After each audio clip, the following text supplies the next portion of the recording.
A transcendentalidade da doutrina do Vale do Amanhecer. Parte 4. Egito. Da base na Egeia, os capelinos sobreviventes da submersão de grandes áreas pelas águas do Mediterrâneo se deslocaram para as regiões costeiras, formando três grandes raízes: egípcios, gregos e hebreus.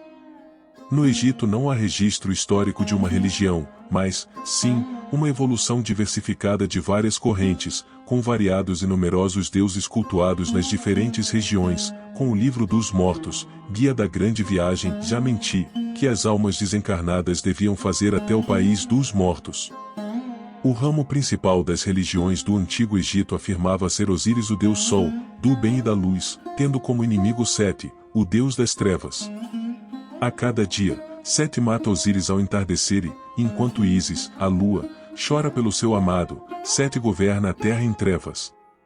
Ao amanhecer, Horus, que a força da terra, filho de Ísis e Osíris, combate e derrota Sete, ressuscitando Osíris, que volta a brilhar e a iluminar a terra.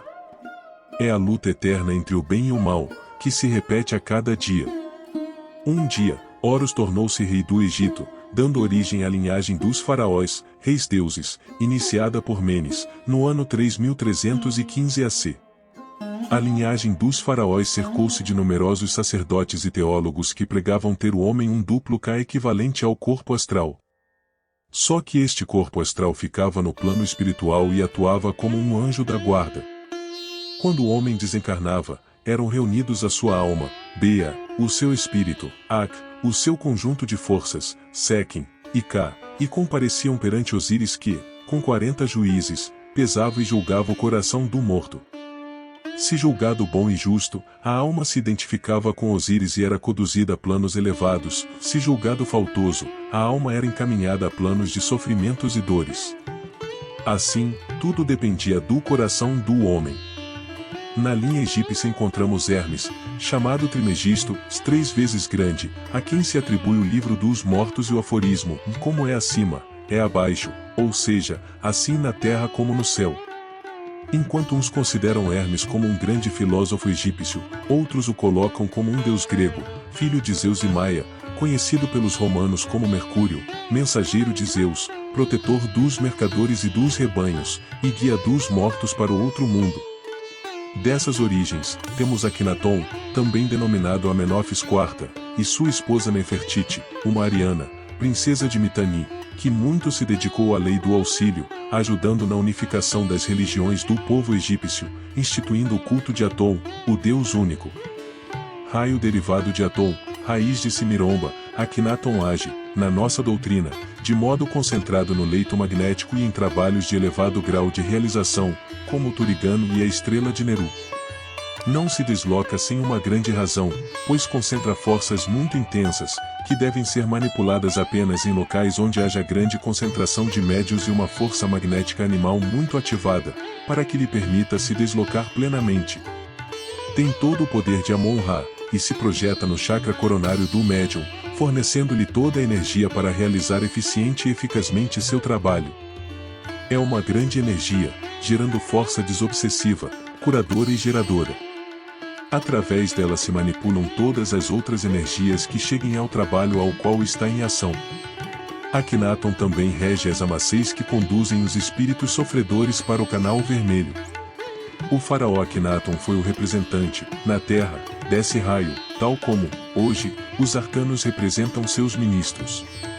Nefertiti, um espírito de luz, tem sua força invocada em diversos rituais, especialmente na elevação de espadas, mas, por suas condições, seu campo de atuação é em outros planos.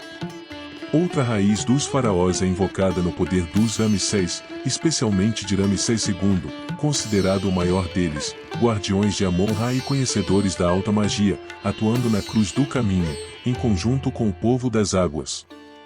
Oribe, a suma sacerdotisa de Horus em Karnak, era a princesa Aline e a princesa das Darmoshinto, reencarnada. Naquela época, o povo não entrava nos templos. Somente sacerdotes e sacerdotisas e os faraós tinham acesso aos recintos sagrados. O povo aguardava, do lado de fora, a manifestação dos deuses. E havia um grupo de sacerdotisas de Horus, lideradas por Oribe, que, com a ajuda de Nefertari, a esposa do faraó Ramsés II, realizava grandes fenômenos entre aquela gente, portando energias maravilhosas, fazendo curas físicas e desobsessivas. Participando de grandes rituais, os poderes de Oribe eram tão grandiosos que ela passou a ser representada pela figura humana com cabeça de falcão, a cabeça de Horus, como se pode ver nas gravuras da época, onde se representa, também, a grande afinidade entre Oribe e Nefertari. São muitas as representações de Nefertari dando a mão a Oribe, carregando a cruz ansanta, chave da sabedoria, da vida e da morte. Os hebreus. Deixando a Egeia, os hebreus de deslocaram, cerca de 2000 AC, para a Palestina e depois para o Ocidente, indo para o Egito, onde foram aprisionados e mantidos como escravos até o século 13 AC, quando Moisés, revoltando-se contra a degeneração dos sacerdotes egípcios, entre os quais fora educado como um príncipe, conseguiu a libertação das tribos e seguiu para a terra prometida. Moisés foi o líder que deu às antigas religiões dos hebreus uma unificação sólida, e o judaísmo. Iniciado na linha egípcia, Moisés era um espírito elevado e receptivo das forças cósmicas, e teria recebido no Monte Sinai as tábuas da lei, com os 10 mandamentos que se tornaram alicerces da lei mosaica, que denominamos a velha estrada, porque obedecia, ainda, à velha lei do olho por olho, dente por dente, excluindo o amor, a caridade e a misericórdia. Moisés definiu que o único Deus das 12 tribos hebraicas seria Jeová, instituindo uma monolatria a ser seguida pelos filhos de Israel, componentes dessas tribos, que passaram a se denominar judeus. Surgiu a Arca da Aliança, considerada o trono de Jeová, que era uma caixa de acácia, com 1,25 metros de comprimento e 0,75 metros de largura e altura, revestida em ouro, coberta com uma tampa de ouro que sustentava 2 querubins. Em seu interior havia um instrumento intergaláctico, junto ao qual Moisés depositou as tábuas da lei, e se tornou um grande mistério, além de ser considerado objeto sagrado, que não podia ser violado e nem ser tocada, e, por isso, era conduzida, quando necessário, sobre varais. Era portadora do poder de Deus, e ficava isolada em uma tenda, só podendo ser manipulada sua força pelo sumo sacerdote. Com a partida de Moisés e suas 12 tribos do Egito, tem início a grande raiz hebraica, que concentrou a linha principal do sistema crístico, fazendo a confluência de linhas para a Palestina, preparando a chegada de Jesus. Essa linha segue através das eras como relatado nos livros que compõem a Bíblia, especialmente no Velho Testamento. Em torno de 1200 anos se completa a conquista da Palestina, a Terra Santa proclamada por Moisés, e se inicia nova fase para aquele povo, que deixa sua natureza nômade e se estabelece com atividades sedentárias agrícolas e pastoris. As ideias sobre Jeová se adaptaram, e o centro do judaísmo passou a ser Jerusalém. Ao mesmo tempo, as tribos ainda não unificadas integralmente em torno de Jeová cultuavam outros deuses. Agricultores adeptos do baalismo, faziam cultos a diversos deuses agrícolas. Salomão, no século X AC, fez um dos mais brilhantes governos do povo judeu e construiu um imponente templo onde foi guardada a Arca da Aliança, num local velado, denominado o Santo dos Santos. Do magnífico Templo de Salomão existe, hoje, apenas uma ruína que é conhecida como o Muro das Lamentações, local sagrado para os judeus. Quando Salomão morreu, os hebreus se dividiram em 2 grupos, Israel, ao norte, e Judeia, ao sul. Em 722 AC, as 10 tribos que compunham Israel foram destruídas pelos assírios, e embora constantemente atacada, a Judeia, incluindo as tribos de Judá e Benjamim, conseguiram manter a linha dos hebreus. Em 586 AC, os hebreus tinham sido expulsos de Jerusalém, caída em poder dos babilônios, e surgiram os grandes profetas, que reformularam a religião hebraica, dando-lhe caráter monoteísta e combatendo os sacrifícios de animais, alegando que o sacrifício verdadeiro deveria ser manter um espírito obediente e um coração contrito. Em 538 AC, Ciro, o grande rei persa, tomou Jerusalém e a devolveu aos judeus, que já tinham evoluído em sua visão de Jeová, que passou de Deus de Israel para ser o Criador, Deus de toda a humanidade, e foi abolido o politeísmo.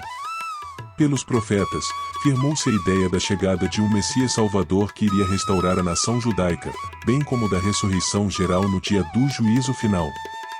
No século IV AC, Alexandre Magno estabeleceu um século e meio de domínio da linha grega sobre Israel, influenciando muito o povo hebreu.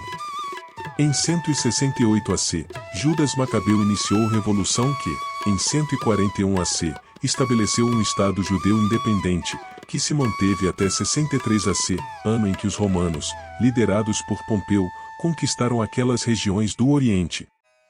A língua hebraica tinha uso muito restrito, praticamente usada em orações e rituais, sendo popular o aramaico, usado por Jesus e seus discípulos, e o grego, falado pelos mais instruídos. Quando, em 70 AC, os romanos destruíram Jerusalém e o seu templo, os judeus já tinham solidificado sua base religiosa, o Tora, a lei revelada, constituída pelos 5 primeiros livros, o Pentateuco, do Velho Testamento, compreendendo o Gênesis, relatando a criação do mundo, o Êxodo, conta a saída dos hebreus do Egito, o Levítico, que estabelece a organização do culto, o Números, fazendo o recenseamento dos hebreus, e o Deuteronômio, um resumo das leis e instruções de Moisés, pelos livros dos profetas e pelo Quetubim, escritos diversos que completam o Velho Testamento. O Templo de Jerusalém, em sua terceira reconstrução, em 64 da era cristã foi totalmente arrasado, era o centro de reuniões, das peregrinações e das orações, sendo usado pelos doutores da lei, por cambistas e mercadores, e nele se faziam sacrifícios de animais. Imensa construção, a parte mais sagrada era o Sancta Sanctorum, uma câmara vazia, simbolizando a presença invisível de Deus, contendo apenas uma pedra, sobre a qual o sumo sacerdote acendia um incenso, um dia por ano, no dia da expiação, consagrado ao jejum e à oração. Formaram-se grupos religiosos, como fariseus, saduceus, zelotas e essênios, estes unificando a raiz hebraica que nos chegou com Jesus, o caminheiro. Os essênios formavam uma irmandade de vida ascética e comunitária que se estabeleceu na região do Mar Morto, praticando o culto que Essen aprenderá com Moisés e dos santos anjos, e faziam uma oração matinal voltados para o sol.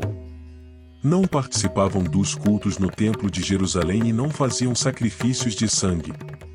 Seguiam uma doutrina esotérica e seus membros só eram admitidos por uma iniciação, feita após longo período de provas e um juramento. Jesus recebeu a iniciação dos essênios. O povo judeu tinha uma esperança na chegada do Messias, que os libertaria, e, assim, quando um pregador asceta, João Batista, anunciou, no ano 29, na Judeia, que Jesus era esse enviado de Jeová, a maioria se convenceu, e começaram a seguir Jesus e ouvir suas ideias assombrosas. No Sermão da Montanha, receberam toda a doutrina crística, quando Jesus disse que não viera para abolir as leis mosaicas, mas sim completá-las, e que seu reino não era deste mundo. Estavam confusos e desapontados com aquele Messias, que aconselhava amar os inimigos em lugar de providenciar a destruição dos romanos. Gente simples o amava, mas era odiado pelos ortodoxos, que diziam ir Jesus contra a lei judaica. Os apóstolos de Jesus viveram e aprenderam toda a doutrina, de modo que, quando sob a acusação de revolucionário e blasfemo, Jesus foi crucificado, continuaram a difundir suas ideias. Foram escritos os evangelhos, que significam Boa Nova, base do Novo Testamento, em que constam também as diversas epístolas de Paulo, sendo estruturada a religião cristã, que sofreu algumas derivações através do tempo e do espaço, mas com sua raiz de verdade e de amor na rápida passagem do divino e amado Mestre Jesus. Roma. Cerca de 2000 AC, indo-europeus da Idade do Bronze, se radicaram nas terras da atual Itália. Foi o início de um cruzamento de linhas, ariana e egeia, que resultaria em grande desenvolvimento para nossos espíritos. 1000 anos depois, haviam ocupado toda a península como tribos rurais, sanitas, sabinos, latinos, úmbrios e oscos. Em 900 AC, os etruscos ocuparam o norte do rio Tibre, empurrando para a margem sul camponeses latinos, que cultivavam as planícies do Lácio e a região dos Apeninos. Roma, uma pequena aldeia, conta a lenda, foi fundada em 753 AC, por Rômulo, um dos filhos gêmeos do deus Marte, sendo apenas um posto avançado latino na fronteira etrusca. Por sua localização, erguida em um val navegável do Tibre, próxima ao mar e a meio caminho entre o norte e o sul da península, Roma teve rápida ascensão, iniciada pela conquista de Tarquínio, rei etrusco, seu sexto rei após Rômulo, que trouxe a origem ariana para a Península Itálica. Em 509 AC os romanos se revoltaram e proclamaram uma república, com 2 cônsules, que podiam ser substituídos anualmente, em lugar do rei, e um senado, conselho formado por homens idosos. Iniciou Roma a submissão das tribos vizinhas, inclusive dos etruscos. Mas, em 390 AC, sofreu o ataque dos gauleses, vindos do norte da Europa, sendo queimada e saqueada. As cidades latinas haviam aceitado Roma como chefe e mentora, mas sentindo a fragilidade causada pelos ataques, se revoltaram, tendo Roma vencido a guerra, tornando-se, em 338 AC, a cidade-chefe da Itália Central. Iniciou-se o sistema de domínio romano, que seria adotado em todo o grande império futuro, em vez de escravizar o inimigo vencido, o que os tornaria hostis e perigosos. Isolaram as cidades vencidas de forma que ficassem dependentes de Roma no aspecto comercial, tornando-as verdadeiras parceiras, o que as tornava leais ao poder romano. Em 275 AC, Roma já havia conquistado toda a Península Itálica, estabelecendo uma confederação que reunia todas as tribos e cidades italianas, umas com direitos integrais da cidadania romana, outras apenas com direitos limitados, e outras com governo próprio, aliadas obedientes à lei romana e comprometidas com o combate aos inimigos de Roma. Começaram a ser construídas notáveis estradas, ligando as cidades, proporcionando melhor movimentação das tropas. Em 312 AC, foi construída a Via Ápia, com 260 quilômetros, ligando Roma a Capua, no sul. A Sicília era colonizada por gregos, mantendo intenso comércio com os cartagineses, que ocupavam toda a costa mediterrânea da África. Roma decidiu tomar Cartago, um porto fundado em 800 AC pelos fenícios, 3 vezes maior do que o de Roma. Iniciaram-se assim as Guerras Púnicas, em 264 AC, terminadas em 241 AC, quando Cartago negociou a paz e a Sicília passou a ser a primeira província romana. Estava iniciada a conquista de extensas regiões do norte da África e do Oriente Médio, e toda a Europa, exceto a área que formou a extinta União Soviética, levando profundas modificações nos povos de todas essas áreas, em ocupações que duraram até 1453 da era cristã. Tivemos, nesse período, poder e possibilidades de aplicar as leis da espiritualidade maior, mas, pelo orgulho, pela vaidade e pela falta de amor, nos perdemos, e o que nos valeu foi a força de vontade, de conquista, que hoje buscamos nos cavaleiros especiais, os centuriões e guardas pretorianos que vivemos. A reencarnação como romanos nos deu novas dimensões e nos proporcionou as maiores oportunidades de nossa existência. Estávamos na Palestina, e crucificamos Jesus, sem poder entender a sua presença. Conhecendo-nos em nosso mais profundo íntimo, Jesus pediu que o Pai nos perdoasse, porque não sabíamos o que estávamos fazendo. Éramos ignorantes totais, ignorantes de Deus, ignorantes do amor, ignorantes de nós mesmos. Muitas das prisões, que hoje assumimos no Vale do Amanhecer, se relacionam com nossa passagem pelo Império Romano, principalmente aramês. Influenciados pela sabedoria grega, os romanos abafavam as novas doutrinas ou filosofias de forma radical. A evolução do pensamento romano se fez pelo trabalho dos grandes mestres da raiz egeia, sendo destacados Empédocles, de Agrigento, Sicília, Parmênides e Zenão, em Eleia e Epícteto, Lucrécio, Marco Aurélio, Sêneca e Sexto Empírico, em Roma.